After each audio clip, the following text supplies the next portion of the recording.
O Senado aprovou na semana passada o projeto de lei que limita o benefício da saída temporária para presos condenados. O projeto, que foi relatado pelo senador Flávio Bolsonaro, que é do PL pelo Rio de Janeiro, previa a revogação total do benefício, mas foi alterado para permitir a saída dos presos que estudam. Na prática, o texto acaba com a liberação temporária de presos em datas comemorativas e feriados. O texto, aprovado com 62 votos favoráveis, 2 contrários e 1 abstenção, ainda vai voltar para análise dos deputados. Mas a gente discute o assunto agora, conversando com o promotor de justiça, Gustavo Pereira, que está de forma remota aqui conosco, online, e também com o servidor público com atuação na área de execução penal, Amarildo Monteiro, aqui no estúdio conosco. Inicialmente, bom dia, Gustavo Pereira, um prazer tê-lo aqui conosco. Seja bem-vindo. Muito bom dia a todos, Jefferson e demais. Bom dia, Amarildo. Uma honra, agradeço o espaço aqui cedido pelo programa Isso é Bahia. Vamos aqui debater esse tema que é de muita importância para a sociedade. E nosso bom dia também para Amarildo, que está aqui conosco. Seja bem-vindo, Amarildo. Bom dia, Jefferson. É um prazer, mais uma vez, presente na Rádio Tarde FM. Maravilha. É um tema polêmico. Deixa eu iniciar a conversa com o promotor de justiça, Gustavo Pereira. Como é que o senhor avalia essa aprovação do projeto de lei que limita o benefício da saída temporária para presos condenados, especialmente considerando a mudança que permite a saída para os que estudam, promotor? Certo. Muito importante que se defina essa ideia de extinção ou não da saída temporária como uma decisão política do legislador, certo? Daqueles que foram eleitos pelo povo para decidir como se cumpre pena nesse país. O espaço de debate, o espaço de análise da extinção ou não desse instituto deve ser decidido pelo legislador. O que é inevitável já temos em mente que acabar com a saída temporária ou permitir a saída temporária não resolve nossa emergência em segurança pública. O que vivemos hoje, e os senhores como profissionais da imprensa sabem muito bem, é um total caos na segurança pública, tanto do Brasil como da Bahia. Um número excessivo de assassinatos, um número excessivo de crimes violentos. Isso exige, por parte do legislador, observar a opinião pública, a opinião daquelas pessoas que são seus eleitores. São pessoas que sofrem com a violência urbana, que sofrem demasia com toda essa precariedade na segurança pública e que exigem uma resposta do legislador. E dentro dessas exigências está uma multidão de pessoas, inúmeros cidadãos eleitores, exigindo o fim da saída temporária. Então, esse debate, ele é do legislativo. Entendeu o legislador que o instituto que foi criado em 1984 com a Lei de Execução Penal, na prática, ele se apresenta, via de regra, com problemas. Entendeu por bem extingui-lo. Ao meu ver, por óbvio, permitir a saída temporária em situações como estudo, como trabalho, muito importante. Mas se o legislador decide as saídas temporárias para visitas familiares, não entendo isso como inconstitucional. Entendo como uma escolha política baseada nos critérios que foram utilizados, critérios estatísticos. A morte do sargento PM Dias foi algo que gerou uma comoção maior quando o debate já estava no Senado, mas esse projeto ele é discutido, para você ter ideia, desde 2011.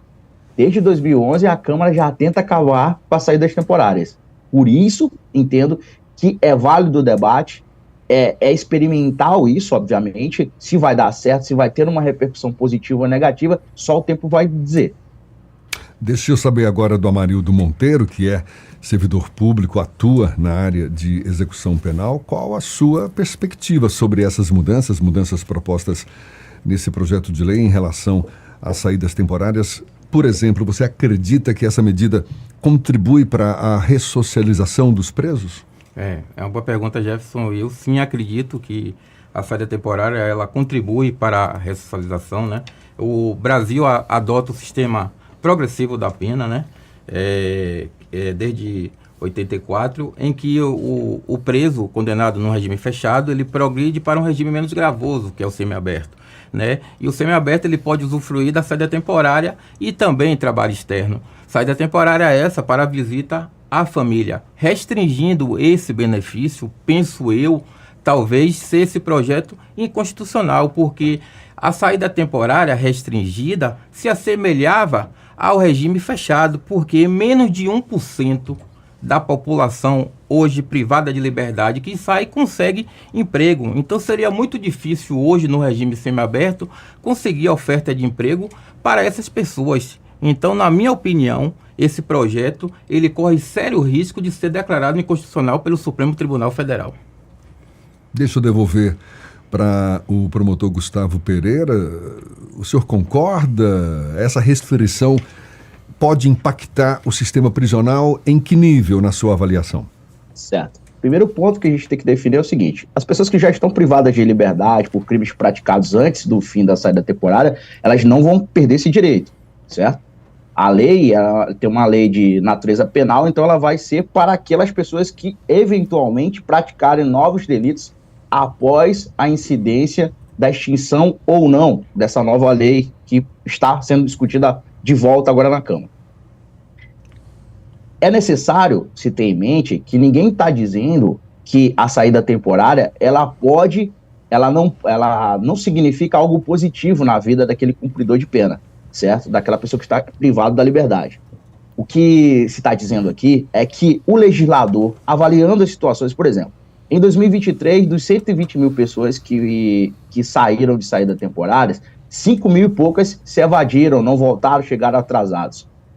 Diversos crimes acontecem de pessoas que estão em saídas temporárias, que são chamadas saidões para visita familiar. O que eu defendo? É que o legislador ponha na balança e entenda que, olha, eu tenho mortes, eu tenho graves crimes sendo praticados, eu tenho situações, e diga, como representante do povo, se isso é plausível ou não, restringir ou não. É esse o debate que está sendo feito. Não é um debate com base somente no que o fulano de tal do partido tal acha ou outro fulano acha, mas sim com base em estatísticas e cobrança da população. Se você chegar para a esposa do sargento PM que foi assassinado e tentar justificar para ela como um indivíduo que tinha praticado um furto durante uma saída temporária anterior foi novamente permitido que ele saísse em saída temporária, ou seja, ele cometeu uma falta grave e foi permitido que ele saísse. E ele deu um tiro na cabeça do marido dela. Isso é uma questão que tem que ser avaliada pelo Congresso. Eu não entendo como inconstitucional. O que você tem é uma restrição, não há sequer no debate que está sendo travado a eliminação do Instituto. Se restringiu o Instituto para fins de estudo, por óbvio. Só que o Brasil, ele vive o princípio da individualização da pena. E não entendo que proibir a saída temporária afeta esse princípio da individualização da pena. Porque, por exemplo, se a pena do crime de roubo seja de 5 a 15 anos, isso é uma decisão política. Como decidir se o indivíduo ele irá ou não cumprir durante o semiaberto saídas durante 45 dias do ano, isso é uma escolha política. Isso é uma escolha política, não é uma escolha que cabe ao Poder Judiciário decidir ou não, até porque o Instituto, ele nunca foi, ele existiu no Brasil de 40 anos para cá.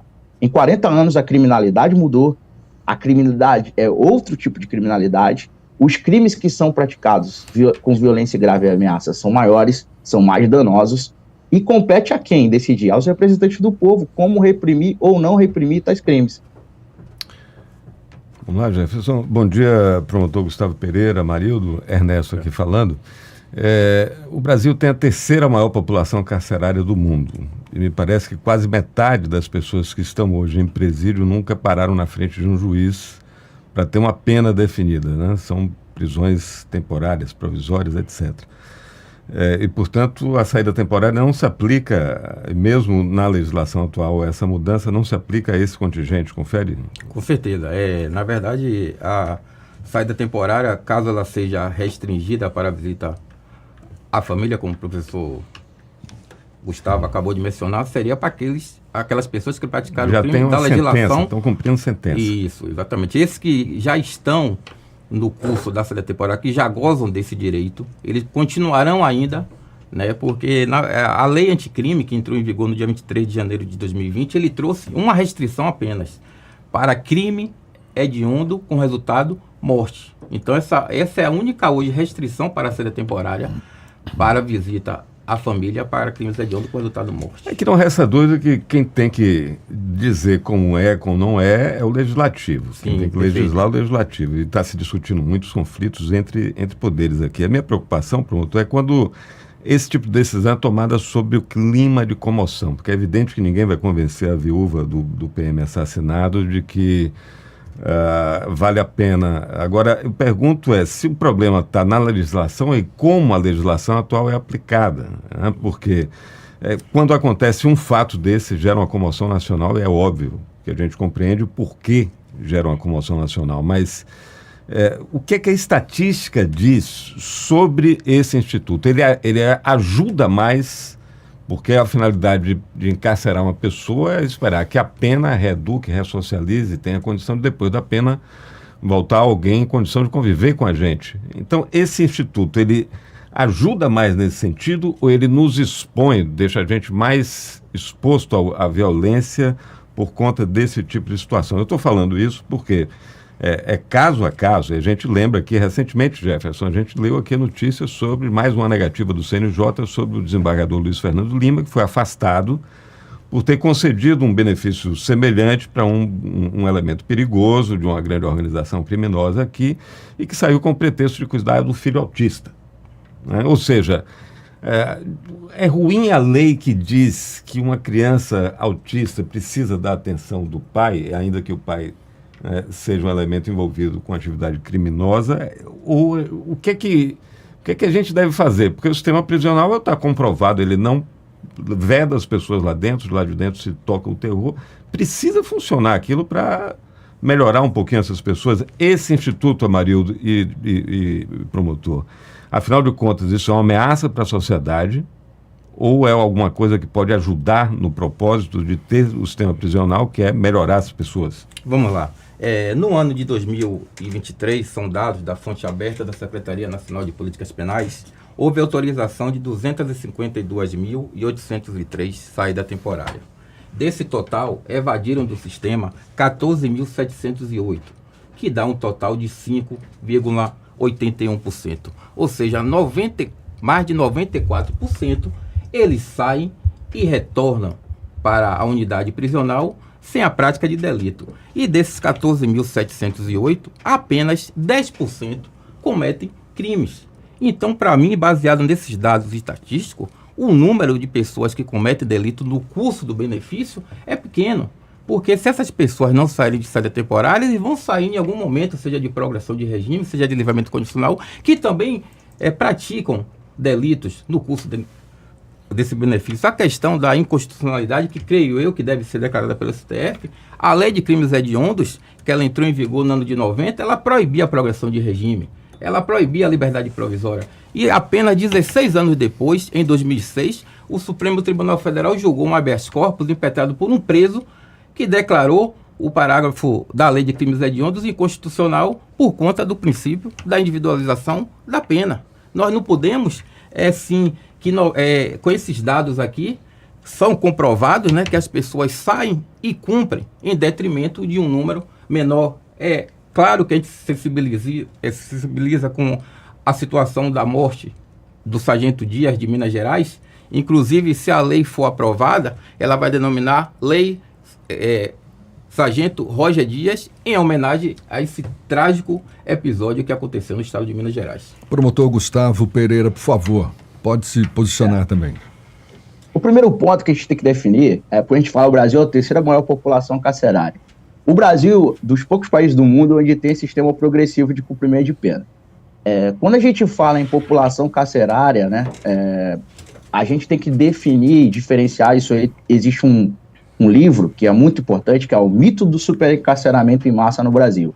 É bem interessante, escrito por um promotor de justiça, e diz o seguinte: os outros lugares contabilizam presos quem está realmente preso.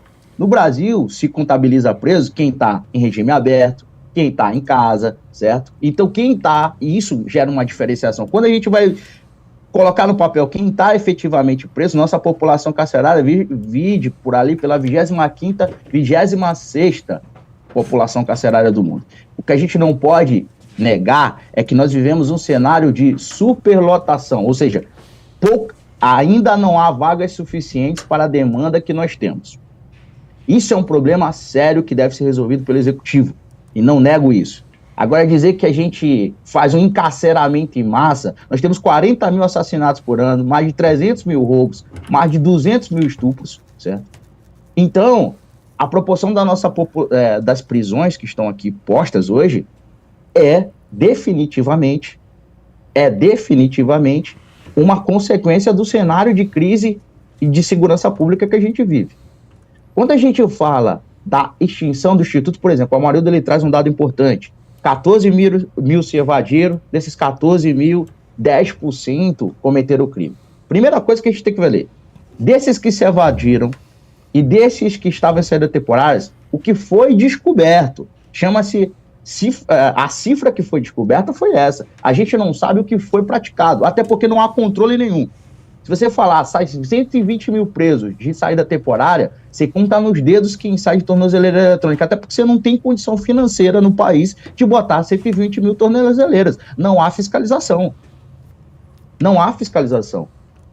Feito essa premissa, que é importante fazer, é o seguinte, se a gente avaliar que 10%, certo, 1.400 pessoas cometeram delitos, é claro que para determinado campo de pessoas, para determinados posicionamentos políticos, isso é um número alto.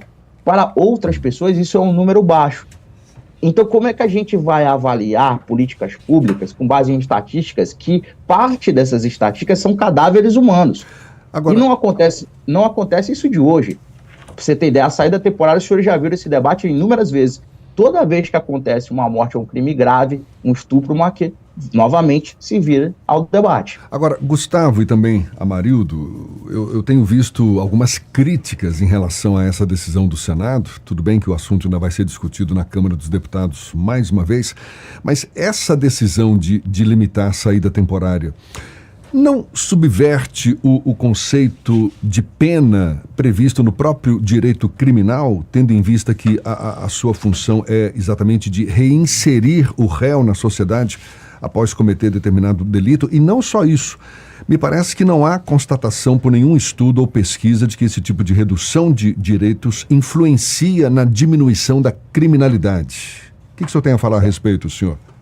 O primeiro ponto é que a pena, declaradamente no Brasil, ela tem duas funções: reprimir, né, e possibilitar a reinserção do indivíduo na sociedade. Quando você fala de repressão e reinserção, você não pode acabar, por óbvio, com nenhum desses institutos na aplicação da pena.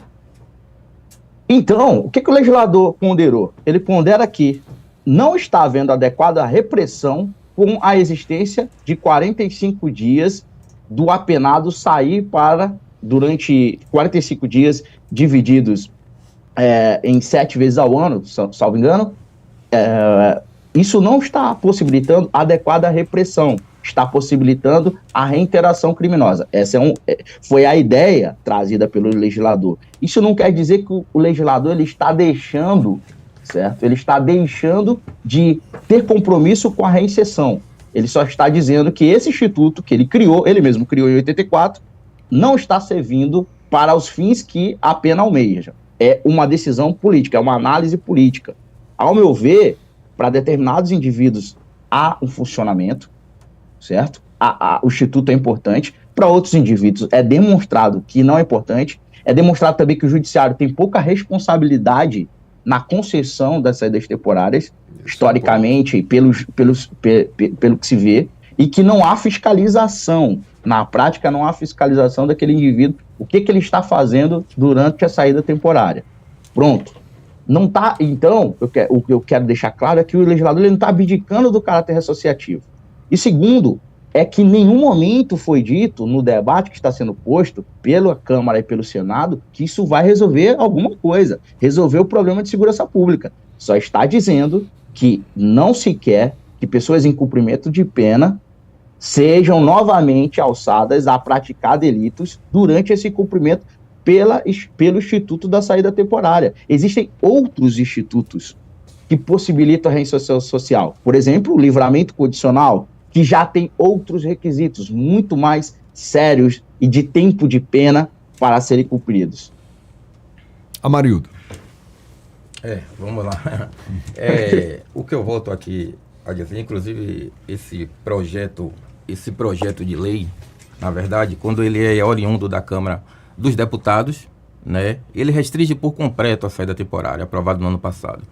O Senado vem, né, como o senhor bem explicou, o relator do projeto, Flávio Bolsonaro, acompanha a Câmara do Deputado, e o senador Sérgio Moro propõe uma emenda para continuar a permitir para estudo, com uma restrição para crimes hediondos ou cometidos com violência ou grave ameaça à pessoa. Existe também a proporção da progressão de regime ser determinado a avaliação, o exame criminológico, né?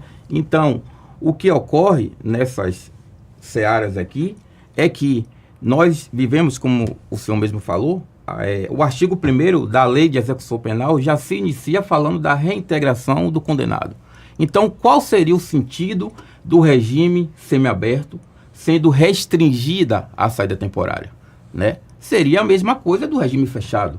Então, o preso ele não teria estímulo, né, inclusive, a cumprir as condições, tendo em vista que ele não teria benefício algum, assim como é a pena máxima de cumprimento do Brasil, que era 30, hoje é 40 anos. O Brasil não existe pena de prisão perpétua, penas cruéis, né? Então, é necessário que a pena ela cumpra o seu segundo papel, que é de ressocializar, reeducar e devolver essas pessoas para a sociedade melhor do que elas entraram.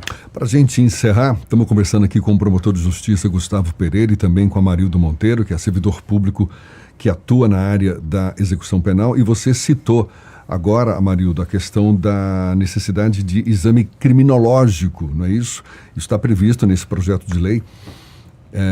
Necessidade de exame criminológico para a progressão de regime. Como é que você avalia essa exigência e como é que ela pode afetar também a realidade dos presos no próprio sistema penitenciário? Pronto.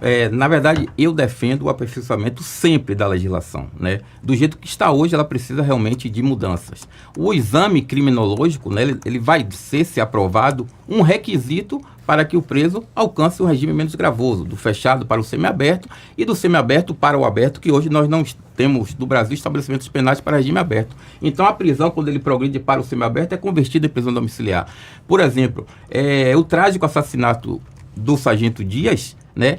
A pessoa que cometeu aquele assassinato, ele ostentava 4 condenações por roubo, ou seja, crime praticado com violência e grave ameaça à pessoa. Como está hoje o projeto que prevê, né, essa restrição, no caso de progressão de regime, ele seria submetido a esse exame criminológico e, a depender de como fosse, ele não seria beneficiado. Gustavo. Certo. Olha, primeiro ponto, só vou divergir um pouquinho do Amarildo numa seguinte situação. Não há uma aproximação do Instituto do regime fechado com o semiaberto por completo. O que vai existir? Um benefício, ou seja, uma forma de direito vai ser restringida somente para estudos. Mas existem inúmeros outros institutos, como progressão de regime do semiaberto para o aberto, o instituto como o livramento condicional, e que o preso, se ele tiver bom comportamento, se ele cumprir adequadamente o que lhe foi imposto na sanção penal, ele vai ser beneficiado. Então, não vai haver um desestímulo por completo. O preso ele ainda vai ter diversos outros institutos que possibilitam a saída. O semiaberto possibilita, inclusive, que o indivíduo ele saia para trabalho externo, que é algo ainda difícil de implementação do trabalho externo, mas porque a sociedade, e aí é uma consequência lógica de uma sociedade que ainda precisa amadurecer sua visão contra o preso, de dar oportunidade para aquele preso. Então, não há, por completo, uma semelhança total entre o regime fechado e o regime semiaberto. E inúmeras situações conclamam e demonstram que há benefícios ainda que vão formular no preso uma necessidade de progressão, uma necessidade de se comportar e ter um adequado comportamento e respeitar o que foi imposto. Por exemplo, se você chegar para o indivíduo e falar, olha, daqui a você cumprir 1 ano de sua pena a mais, você vai estar na rua, você vai estar em semiaberto. Quer estímulo melhor que esse? Do que sair 45 dias no ano? É estar na rua? É um outro estímulo. Quanto ao exame criminológico, eu acredito que o exame criminológico, em determinadas situações, ele tem importância. E também defendo que o Instituto seja aprimorado. Eu não concordo que você coloque para todos os presos exame criminológico. Não concordo, eu acredito que isso é a banalização do Instituto. É necessário avaliar determinadas situações, por exemplo, crimes sexuais, crimes de pedófilos, são situações que exigem um maior cuidado, homicídios de determinadas formas que são cometidas, que revelam uma inaptidão mental para uma ressocialização, uma socialização, como quer que use a expressão. Mas não acredito que banalizar, tornar obrigatório para tudo, seja a melhor solução. É uma opinião pessoal sobre o tema, através de atuação como promotor de justiça da execução penal. Todavia, se o ex-legislador quer criar mais um instituto, mais um requisito, também não entendo como isso seja inconstitucional. A discussão é boa, o assunto é polêmico e, olha, muito obrigado pela disponibilidade tanto do promotor de justiça Gustavo Pereira quanto do servidor público Amarildo Monteiro, você que tem atuação na área de execução penal. Amarildo, muito obrigado. E a gente também se coloca à disposição para aprofundar esse debate numa outra ocasião, mas por hora, um bom dia aos dois. Bom dia, Gustavo, até uma próxima. Muito bom dia, eu agradeço a todos os amigos do programa Isso é Bahia. É uma oportunidade muito grande, estou apto todas as vezes que convidarem. É a função do Ministério Público trazer os assuntos que são debate na sociedade e dar uma opinião, enquanto promotor de justiça, enquanto cidadão, dos temas que afetam a população. Hoje nós vivemos uma situação de uma emergência de segurança pública e esse enfrentamento é de interesse de todos, e principalmente da população mais carente, que é a população que de fato sofre com a violência neste país. É isso aí. Muito obrigado e um bom dia também a você, Amarildo. Até uma próxima. Até a próxima. Eu agradeço o convite aos nossos ouvintes, Ernesto. Então, sempre convidados, estaremos presentes para discutir um assunto tão polêmico. Prazer será sempre todo nosso. Muito obrigado. 7h57 agora.